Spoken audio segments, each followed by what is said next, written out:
close to the present fish market. The mayor, Councillor Alka, took to the wheel to strike the first blow for the berry of the future.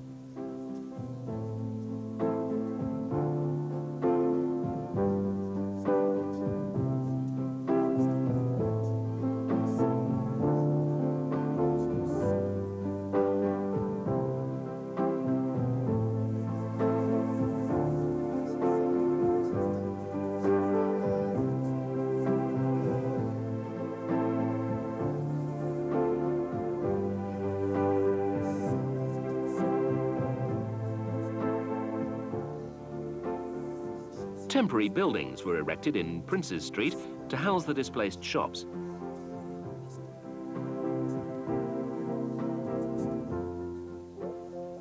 Union Square stands on glebe land, and for a time during redevelopment it was cordoned off in a dispute between the church and the council.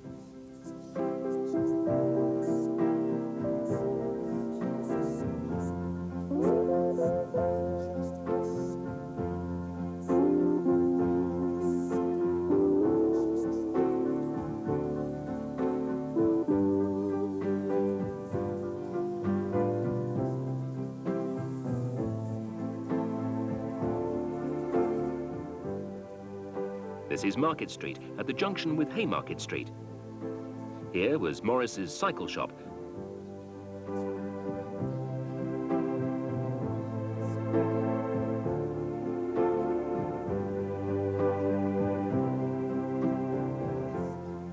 And round the corner, Granelli's ice cream parlour.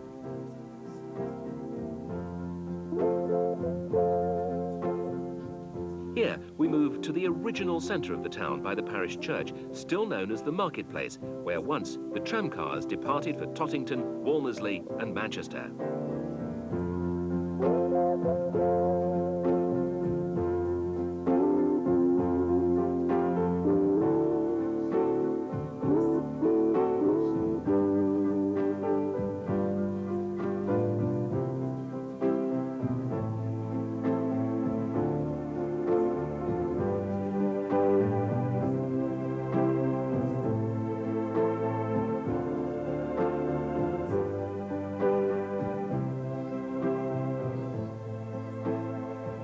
Bolton Street Station, now the home once again of the East Lancashire Railway.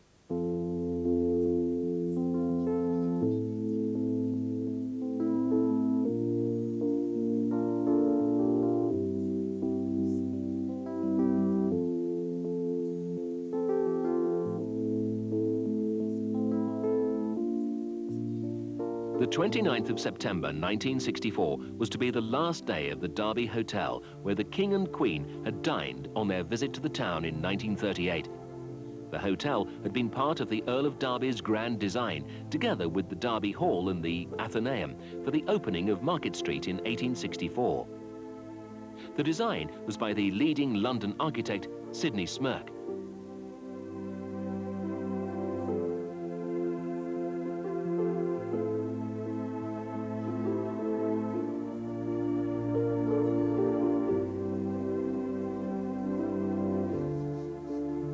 A rare view of Smirke's architecture was offered with the demolition of shops in Market Street prior to the building of Leicester House.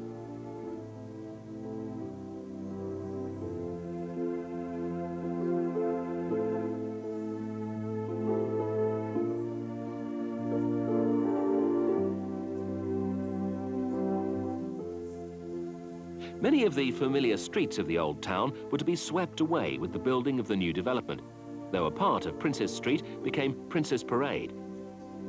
In the distance, the area known as the Mosses cleared in the 1930s. Agar Street lost its name and became part of the present-day Haymarket.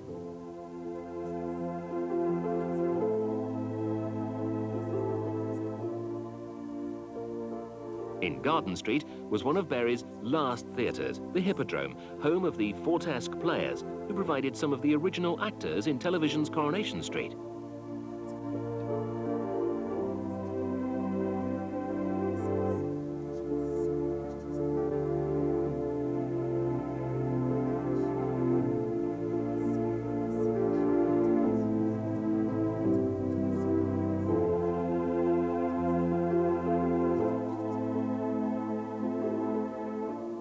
Union Square was, in the last century, the site of political meetings, and in the present century, where the Whitsuntide Walkers assembled for their services.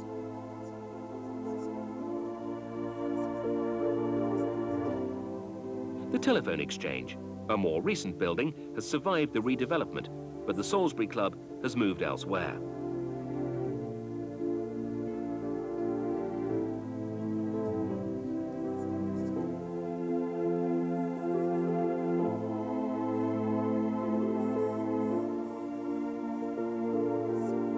The old market hall was burned down in 1968, and a temporary building was built within the shell until the new market, already under construction in the redevelopment, was ready.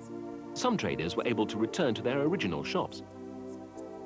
By now, Princes Street had been severed by the new construction work, but some of the empty shops had been used by traders displaced by the market hall fire.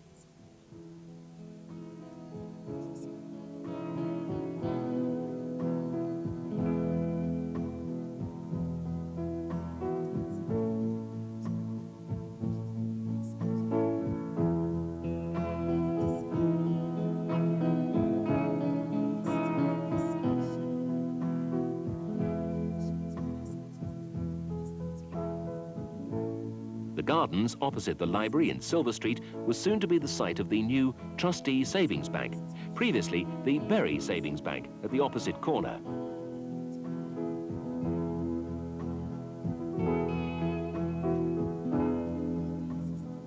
In the background is the Bank Street Unitarian Chapel, demolished in 1970 and replaced by a modern building close by. A row of elegant Georgian terraces in Manchester Road is among Bury's listed buildings.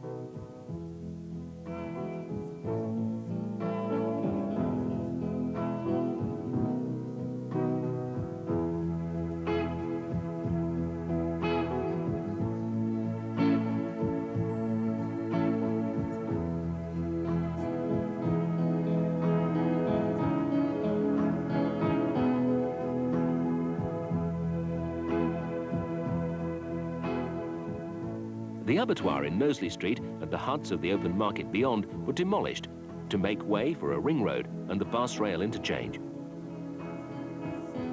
Close by were the extensive goods yards of Knowsley Street Station, the site later intersected by the modern Metro link.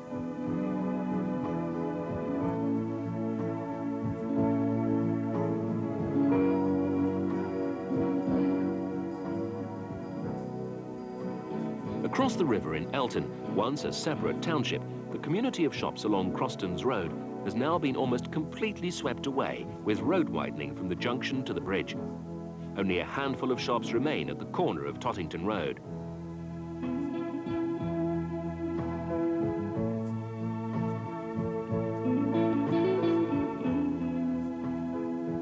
Above is the distinctive tower of All Saints Church, which has dominated the skyline since 1864.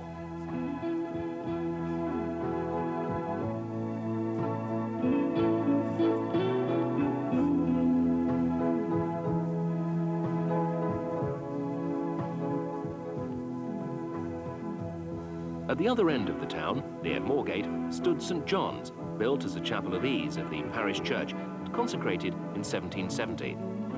It was demolished in 1967, and a new church was built at Seedfield.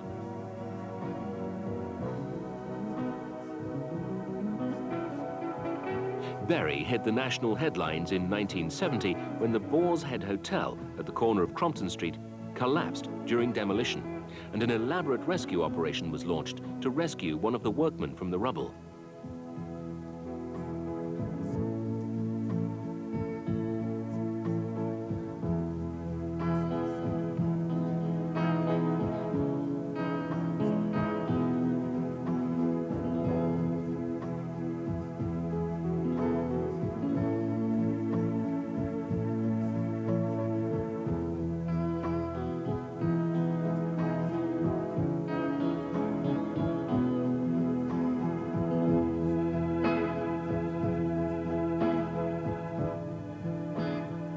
At this time, the Rock was still open to traffic, and Boots was just a small chemist's shop.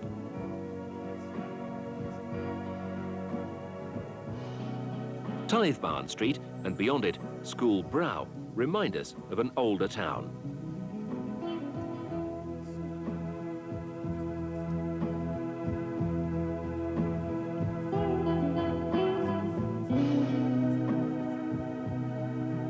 Beyond Boots, Burton's was in its original building and Bury still had a Woolworths.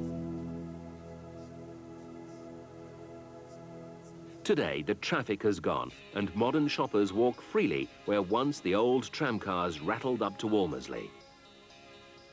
Many parts of the town have changed beyond recognition.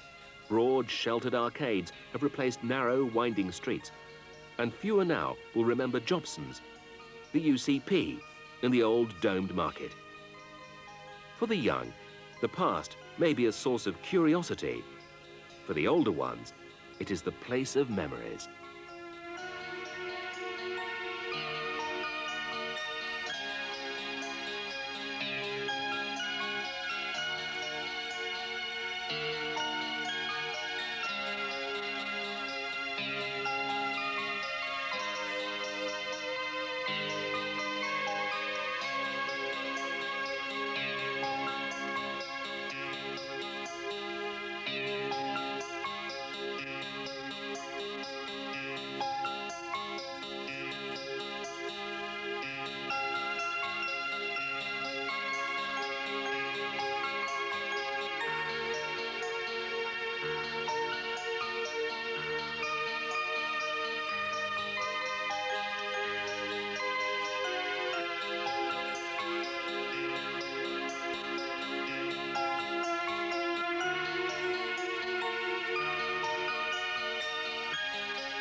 of the county borough of Bury has been immortalised in the writings of the local-born author, the late Tommy Thompson. He became famous not only for his short stories in the Bury Times and later in the Manchester Guardian, but also for his many books and radio sketches.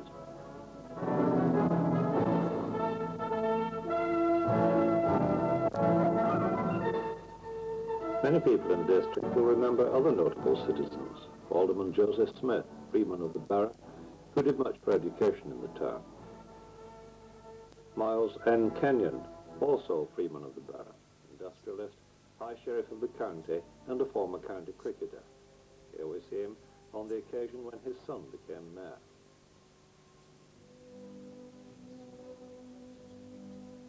Again a freeman of the borough, Mr. W.R. Douglas, the famous surgeon, who achieved considerable distinction in his work for local hospitals.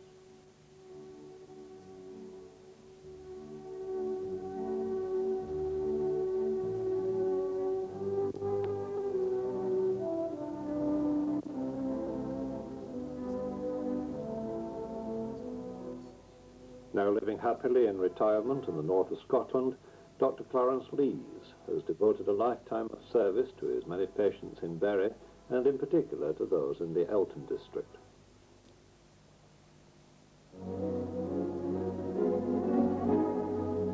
The first Wednesday of each month is the occasion when the elected councillors and aldermen of the borough meet in the council chamber of the town hall to administer to local affairs. The council itself comprises of 33 elected councillors and 11 aldermen. The mayor is elected to office on the Wednesday following the municipal elections in May.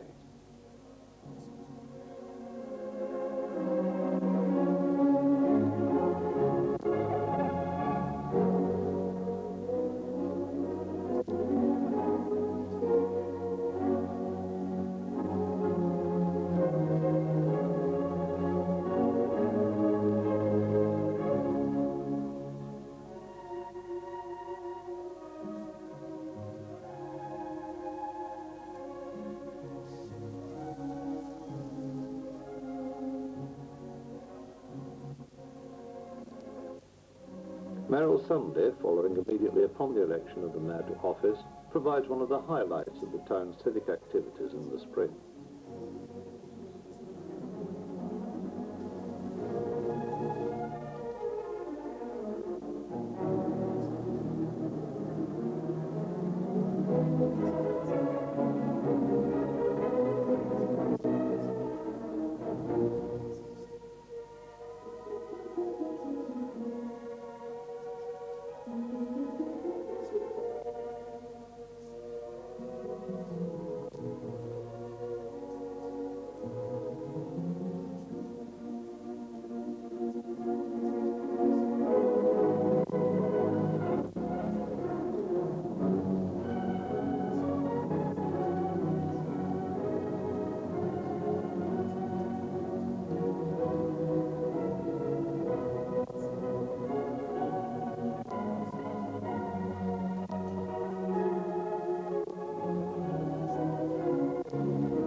Though one of the smallest county boroughs in the country, the town has a population of over 58,000 people and is one of the few in the area whose numbers are still increasing.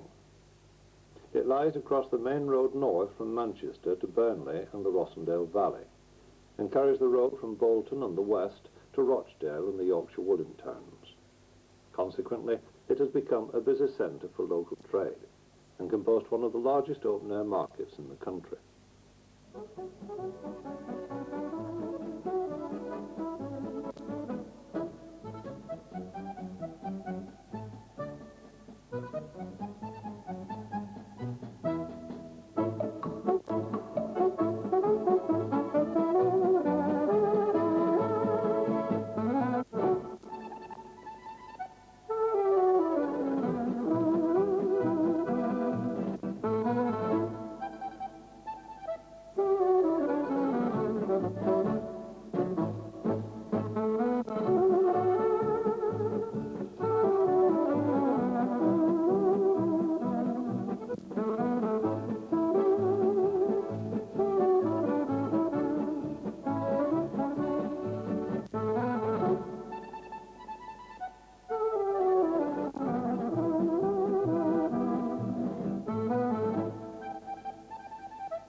If there's one thing that can safely lay claim to being responsible for the spreading of the town's fame throughout the world, it is undoubtedly the berry black pudding, a rare and delicate confection whose origins are enveloped in mysteries even deeper than Scotland's haggis. And here in Union Street, in the shop which claims to have produced the first of the species over 150 years ago, the delicacy can still be obtained in its native state.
So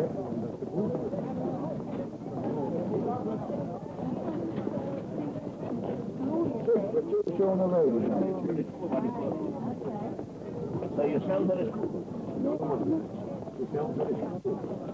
Hoe hij dan kan zelf van hier. That's 2, that's 3, that's 4. Genuine Irish floor, large size gilt handkerchiefs, a half a crown, of course. That's the striped handkerchief as well.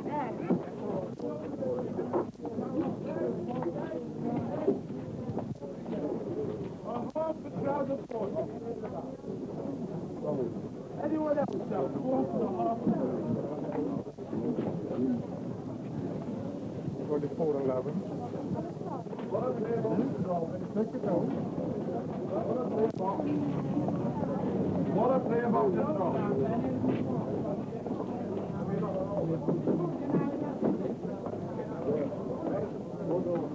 What are you not up with it?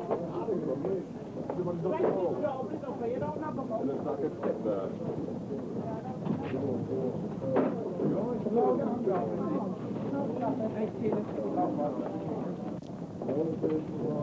All the same strong.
At Whitsuntide, in the tradition of many northern towns, the churches of the district walk in procession through the town.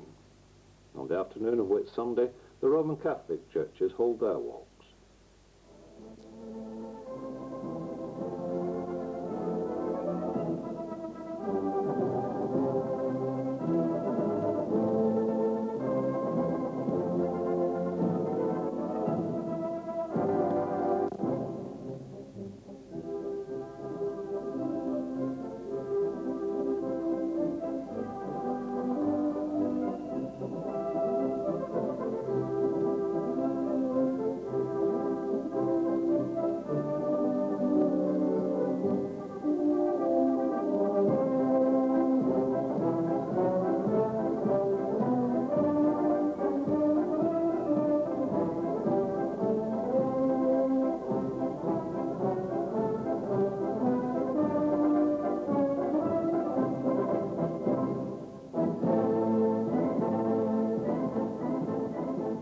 In recent years, these processions have been enriched by the colourful national costumes of people from several Eastern European countries who have settled in the district.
the Friday of Whit Week, it is the turn of the Anglican and Free churches. On this occasion, despite the weather, 39 churches, first the Anglican and then the Free churches, assemble in Union Square for their respective services, which precede the procession through the centre of the town.